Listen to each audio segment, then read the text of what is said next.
Y ahora tenemos una entrevista con un congresista de una república independiente, pero que forma parte del Perú. Alguien que lo conocen como el Flaco Eguren, Juan Carlos Eguren, un congresista respetado, respetable, es una persona razonable, inteligente, que ha venido a conversar con nosotros para hacer un análisis de lo que está pasando en el país. ¿Cómo estás? Osvaldo, muy contento de compartir esta mañana contigo y a tu disposición. Y gracias por tus palabras. No, eres un... Mira, el Congreso de la República tiene un grupo de congresistas respetados, respetables, queridos, pero lamentablemente no es esa la tónica, no es eso lo que marca el Congreso está desaprobado. Pero eso no es el tema de la conversación. La situación del país como que se pone compleja, como que el presidente de la República está cada vez más aislado, pero cada vez más confrontacional. Curiosamente, una persona como el ministro de Defensa, el doctor Cateriano, que tiene un cargo tan importante como la defensa, aparece muchas veces en un tono beligerante, no en el nivel de un ministro de Defensa, porque que debe mantener la ecuanimidad, la cabeza fría, y por ejemplo en el tema del servicio militar, incluso cuestionan al defensor del pueblo, lo han maltratado, puede ser un defensor interino, pero lo han tratado prácticamente como si fuera el conserje de la defensoría, en un tono muy, pero muy desagradable. ¿Qué cosa es lo que está pasando? ¿Cómo evalúan ustedes? ¿Por qué el presidente se siente aislado y en lugar de concertar, confronta? Hay ese dicho, ojo al guía, ¿no? Que es muy militar además. Y yo creo que la principal responsabilidad está en el presidente Ollantumala, ¿no? Si el presidente tiene actitud agresiva y confrontacional, los ministros de alguna manera van replicando, porque no solo se ven Cateriano, se ven varios ministros, la ministra de la Producción, por ejemplo, en el tema de pesquería, peor no se ha podido tratar con su gremio, ¿no? Entonces el tema tenemos que focalizarlo en el presidente de la República, que lamentablemente por una falta de liderazgo, una visión de futuro, no ha logrado conjuncionar esfuerzos. No ha podido venderle al país una ilusión, no ha podido convocar a todos a través de una visión compartida de futuro, con una agenda específica para los próximos 5 años en los cuales todos podamos sumarnos y meter el hombro, más allá del control político y fiscalización, claro, que siempre es indispensable, pero llevó a un escenario de confrontación, ¿no? O sea, expresiones como no solo las orientadas teóricamente a García, como los panzones, sino expresiones en que ningún gobierno anterior ha hecho nada. En los partidos tradicionales. Que todos son unos sinvergüenzas que ahora están en campaña nuevamente. Entonces esas expresiones agreden, incomodan, irritan a todo el sector político. Ahí tienes un primer punto. Un segundo elemento es que parece pues que tiene un nivel de acompañamiento, de asesores, de ministros con honrosas excepciones e importantes excepciones, que le dicen sí en todo, ¿no? Entonces no se ha acostumbrado a recibir la crítica desde una perspectiva constructiva, ¿no? Poder retroalimentarse de la crítica si no siente que quien critica lo está agrediendo y siente que quien critica marque Rubicón, ¿estás en contra mío o a favor mío? ¿Estás conmigo o estás en contra, ¿no? Entonces esas posiciones radicales. El tercer elemento, diría yo, que lamentablemente no se zanja, es el tema de la señora Nadine, ¿no? Ese tema es un elemento corrosivo de todo el sistema político y económico, ojo, ¿no? Porque ya está teniendo repercusiones en el ámbito económico. El hecho de que no se haya generado la confianza de que se va a respetar el sistema democrático, de que se va a respetar el periodo de 5 años, de que se va a respetar la ley que impide la postulación del cónyuge o la reelección indirecta a través de la pareja, como queramos verlo, es un elemento sumamente negativo, porque queramos o no, todo lo vemos a través de ese prisma, Entonces, si se fortalece el servicio de inteligencia sin el elemento corrosivo de la señora Nadine, todos estaríamos contentos. Oye, al fin estamos fortaleciendo el sistema de inteligencia para luchar contra el narcotráfico, contra el crimen organizado, contra el lavado de activos, etc. Pero a través del prisma de la señora Nadine y su reelección, asumimos que va a haber un trabajo orientado al control de los medios de comunicación, de los políticos, de los analistas contrarios al gobierno. Y eso lo podemos replicar. O sea, si sale a diferentes pueblos y actividades, si no hubiese el fantasma de la reelección, todos diríamos qué bien esta primera dama, cómo se faja, cómo trabaja, cómo se interesa, cómo se compromete, ¿no? Qué activa. Sin embargo, lo vemos ya como un tema de campaña con recursos públicos. Entonces, ese elemento corrosivo, mientras no lo zanje el presidente, va a tener en alerta a todo el sector político y económico y, en consecuencia, no se produce un diálogo constructivo. Entonces, se ha alejado, no tiene articulación con los sectores políticos, no hay un diálogo abierto con los sectores políticos, no hay mesas de trabajo para compartir ideas, y por el contrario, se cierran sus ideas con una gran terquedad, como el caso del servicio militar, por ejemplo. Es curioso, ¿no?, que por eso te decía el ministro de Defensa, que es una persona que viene de libertad y que asume un punto de vista democrático, como tú has dicho, sigue al guía y lejos de buscar una explicación racional a todo esto, va a la confrontación.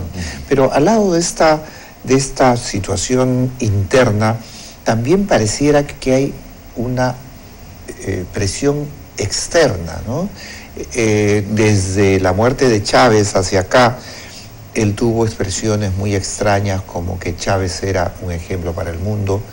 Luego, un ejemplo a seguir. Un ejemplo a seguir. Había marcado una ruta que había que continuar. Me alegra que precises. Un ejemplo a seguir en el mundo. Luego hay el viaje a Cuba, algo absolutamente inexplicable. Luego tenemos la información de que el presidente del Congreso, Víctor Isla, viaja a Cuba cuando esta isla está de salida, está en decadencia, o sea, el régimen cubano está desmoronándose, el régimen de Chávez también. Viene el presidente Lula y un poco que le advierte, parece que le advierte y le dice, ojo, cuidado, que cuando estaba vivo Chávez yo le decía, la espada de Bolívar es del siglo XIX, hoy día la espada son los empresarios, alíate a los empresarios. Entonces como que hay un mar de fuerzas externas e internas que se están moviendo y Humala está en el medio, entre un pie casi en la idea chavista y un pie hacia este lado. Es decir, es una situación complicada para él, pero también es una situación complicada para el país. Frente a eso, ¿qué hacen las fuerzas democráticas? Un presidente que tiene como el increíble Hulk, ¿no? Un mundo debajo de él interno que de pronto lo hace aparecer como semichavista, casi chavista, que se alinea hacia afuera, etcétera. ¿Cómo enfrentar esa situación? Bueno, en principio, democracia es pluralismo y es tolerancia. Entonces, no podemos negar que él tiene un origen político, ¿no?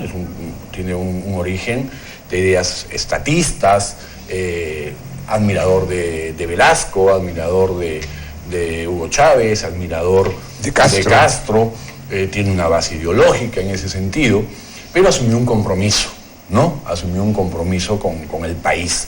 Entonces, es entendible que tenga, ¿no?, este doble discurso por momentos y dependiendo de los temas, porque tiene una vocación en ese sentido. Y lo he expresado, yo lo decía hace algunos meses, un estadista tiene que entender, saber, comprender y manejar que el 80% de la economía se mueve a través del sector privado. O sea, del 100% de la inversión que hacemos cada año en el país, el 80% es privada y el 20% es pública. Pero además el sector que genera la riqueza así es, el 80%. Es el sector privado. Entonces, ¿qué tiene que hacer un presidente en un marco económico de esa naturaleza? Ser eficiente en tu pequeña parte, que es el 20%, eficiente en la administración de esos recursos, y ser un gran promotor de ese 80%. ¿No es cierto? ¿Hemos tenido un gran promotor de la inversión privada en el Perú en estos casi 2 años? La respuesta contundente, sin lugar a dudas, es no. Más aún, recién se ha reunido, casi después de 2 años, con el sector privado. Hace poco que se reunió después de los políticos, se reunió con el sector empresarial, ¿no? Entonces, lo ves que o tiene un complejo, hay una tara,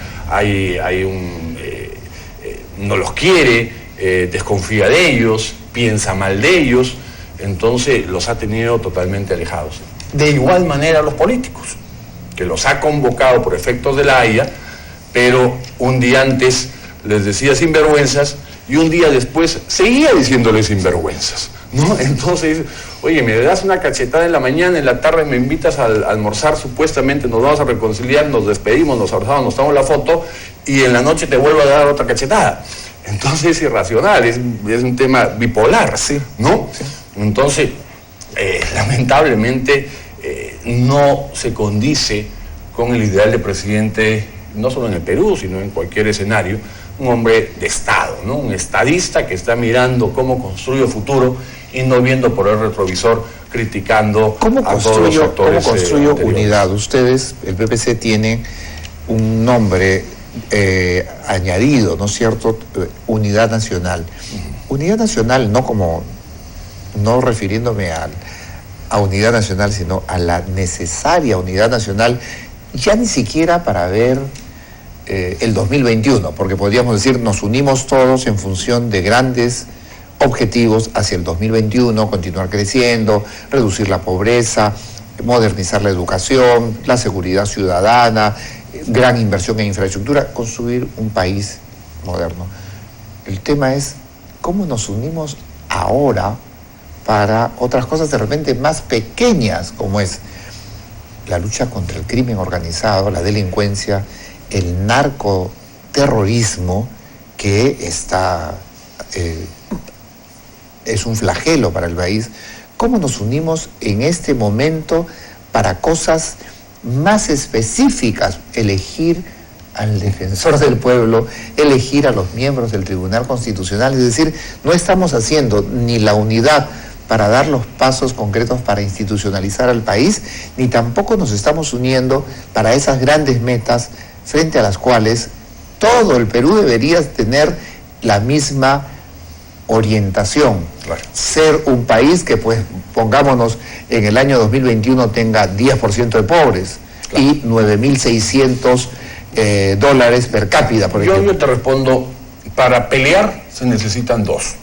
Y para tener un romance también se necesitan 2. Y eso implica un cambio de actitud, desde el presidente de la República, pasando por sus ministros y terminando en sus parlamentarios, ¿no? Y en toda esta cadena se tiene que bajar los decibeles, se tiene que bajar el ruido, se tiene que bajar la confrontación. No digo que nos abracemos todos pasado mañana, pero hay que comenzar a construir, y eso implica dejar de insultarse en primer lugar, ¿no?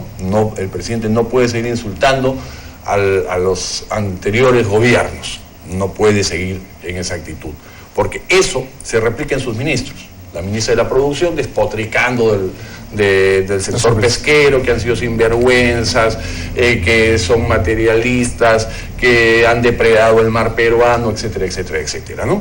Y así otros sectores. Y los parlamentarios no pueden tener, cada vez que hay sesión de comisión o sesión de pleno, me refiero a los parlamentarios del Partido Nacionalista, recordando los asesinatos que hubo o no hubo en el gobierno fujimorista y recordando los indultos que hubo o no hubo con corrupción o no del gobierno del APRA, ¿no? Entonces, todos los días escuchamos eso. Entonces, no hay forma de poner sobre la mesa temas o muy importantes o de menor importancia, pero relevantes para el día a día de la sociedad peruana en los cuales poder conversar de manera constructiva, ¿no? El tema, repito, está caliente del servicio militar, ¿no? Entonces, un tema que se intercaron, ¿no? Sin sentido. Se pudo conversar, se pudieron buscar alternativas, se pudo entender la necesidad, ¿no? O sea, porque probablemente el gobierno sabe exactamente la necesidad y los riesgos de no tener unas Fuerzas Armadas debidamente implementadas, ¿no? A nivel de recurso humano. Pero las otras fuerzas políticas tienen el mismo nivel de información, de conocimiento, de esa necesidad imperiosa. Probablemente no, pero si se comparte información, si se dialoga y se busca de manera conjunta información o soluciones, vamos a encontrar. Pero tampoco es el método, ¿no es cierto? No es el método enfrentarse al defensor, enfrentarse a todos, no, pues. Y además la ley es triplemente discriminatoria, claro, es triplemente discriminatoria. Es lo que te decía Osvaldo. Entonces, si es discriminatoria, lo que no llego a entender es cómo puede ser un gobierno que habla de inclusión social, cómo puede plantear una ley que es discriminatoria porque va a obligar a que solo los más pobres, pero que los que están en el último escalón hagan el servicio, y que obligue incluso que discrimine entre los que estudian en una universidad y los que estudian en un instituto superior. Es decir, es una incoherencia absoluta. Porque en el tema de fondo, yo te diría, el marco constitucional, incluso internacionalmente en materia de derechos humanos, sí hay cabida, ojo, no sería inconstitucional servicio militar obligatorio. Así de radical sí, claro, sí es verdad. Es viable el servicio militar obligatorio. Y pudo sacar una ley cuando se le delegó las facultades con servicio militar obligatorio. Pero no lo hizo. Y sacó una ley como esta con parches, donde en un lado es voluntario y por otro lado lo convierte en obligatorio.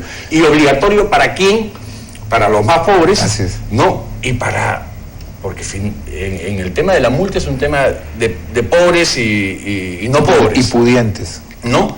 Y el otro lado es peor, porque es más irracional. O sea, los jóvenes tienen que tener absoluta libertad vocacional. Si yo tengo una vocación de ser médico, abogado, ingeniero, perfecto y maravilloso. Y si tengo una vocación de tener una carrera técnica, igualmente. Más aún, en el Perú hay más déficit de técnicos de primer nivel bien formados. Y sin embargo, los castigos los discriminan. O sea, como tú eres técnico, te vas a descartar. ¿No?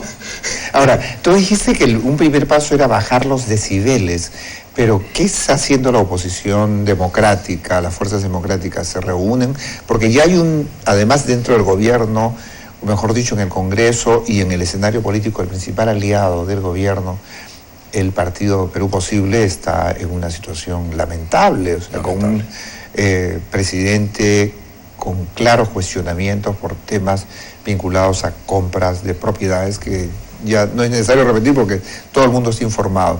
En esa situación, ¿qué hace? O sea, se reúne la oposición no para conspirar, sino se reúne para tener un punto de vista común, fortalecerse en el Parlamento, fortalecer las instituciones, tratar de ganarse a la opinión pública y de alguna manera influir sobre el gobierno y tal vez aislarlo de este grupo, porque tiene que haber algún grupo que está detrás del presidente alimentando ese tipo de posiciones chavistas. Yo creo que yo soy optimista en principio y creo que el país necesita recuperar confianza, optimismo, credibilidad. Nunca debimos dejar de estar con velocidad de crucero, ¿no? Que no significa piloto automático. Claro. Pero sí, velocidad de crucero, teníamos todas las condiciones para que este sea un estupendo quinquenio, un estupendo gobierno. Lamentablemente no se ha producido hasta este momento. Pero la expectativa sigue abierta. La oposición dialoga, sí, nos comunicamos con frecuencia, compartimos información, compartimos posiciones, pero el tema es que la oposición dialogue con el gobierno. Exacto, ¿cómo se establece ese puente? El puente es de repente el acuerdo nacional, de repente son algunos foros, de repente es... Porque yo lo que veo es que en algún momento el APRA optó por responder los insultos, golpe por golpe. A mí me parece que es una estrategia equivocada. Como tú dijiste, para dialogar se necesitan dos, para pelear se necesitan dos y para amarse se necesitan dos. Entonces, pero si uno pelea y el otro también pelea, entonces claro, hay rompimiento. Hay un rompimiento. Entonces, ¿cómo crear esos puentes? ¿Cuáles serían? Acuerdo nacional, el propio Congreso, otros mecanismos, relaciones a través. Yo creo que no hay una varita mágica. No hay una varita mágica y creo... Pero la política es arte, es inventiva. Así es. Y la pelota, yo te diría, es en la cancha del gobierno, ¿no? Se vienen escenarios interesantes. ¿La Haya? Se viene, por ejemplo, el tema de la Haya es un factor de cohesión, ¿no? Pero fue por un día. Pero la oportunidad está abierta. Tenemos todavía, no solo hasta el 15 de julio probablemente para el fallo de la Haya, sino el post-Haya, que es igual o más importante. Entonces hay un buen espacio para generar diálogo, cohesión. Tenemos un segundo elemento que es muy tradicional en el Perú, que es el mensaje de 28 de julio del presidente, ¿no? Donde cada año se pone retos, se pone metas, se pone objetivos, se traza políticas de gobierno o se continúan políticas de Estado. Hay un campo abierto todavía que lo puede y debe utilizar el presidente de la República. Tienes el campo del acuerdo nacional, ¿no? Casi nulamente utilizado. Tienes el CEPLAN, que es una institución muy importante que ha hecho trabajo serio, que lo tienen ahí en el cuarto oscuro, ¿no? Alrededor del CEPLAN, con una visión de más largo plazo, también se puede convocar diálogos interesantes. Tienes el recambio de ministros, ¿no? Que hay varios. ¿Van a pedir ustedes? ¿Van a solicitar? ¿Van a crear una corriente sobre eso? Yo te diría, la corriente está creada, lamentablemente, porque para mí, si yo pudiese tener ministros que me duren los 5 años, maravilloso. Y si además continúan con el gobierno siguiente, mejor aún, ¿no? Porque el cambio frecuente no ayuda a consolidar políticas, ¿no? Ni cumplir planes y metas. Entonces, hay muchas oportunidades. ¿Cuál es finalmente, una reflexión, la estrategia del PPC en este momento? ¿Cuál es? Honestamente, nosotros estamos en una actitud, no diría de hipersensibilidad, pero sí de sensibilidad. Sentimos y creemos que tenemos que tener un control político y una fiscalización casi cuerpo a cuerpo, la soga muy cortita, porque no hay confianza en el gobierno. No hay confianza ni en su absoluta vocación y talante democrático, no hay confianza en el tema de la señora Nadine y lamentablemente tampoco hay confianza en el tema de la eficiencia y eficacia de gestión, ¿no? Ya dudamos, entonces tenemos que hacer mucho control político y ojalá que el gobierno, el presidente Ollantumala, ¿no? La señora Nadine, que influye tanto, y los ministros, entiendan que de esta manera los estamos ayudando, porque un gobierno que no tiene una oposición responsable que les hace ver los errores, sencillamente el gobierno seguiría cayendo en errores o agravando los que ya tiene. Muy bien, estuvimos con Juan Carlos Eguren, el flaco Eguren, congresista del PPC y representante de la República Independiente de Arequipa, parte de nuestra querida nación. Nos vamos al Cusco, al noticiero del Cusco y regresamos. Gracias. Gracias, Juan Carlos. Osvaldo.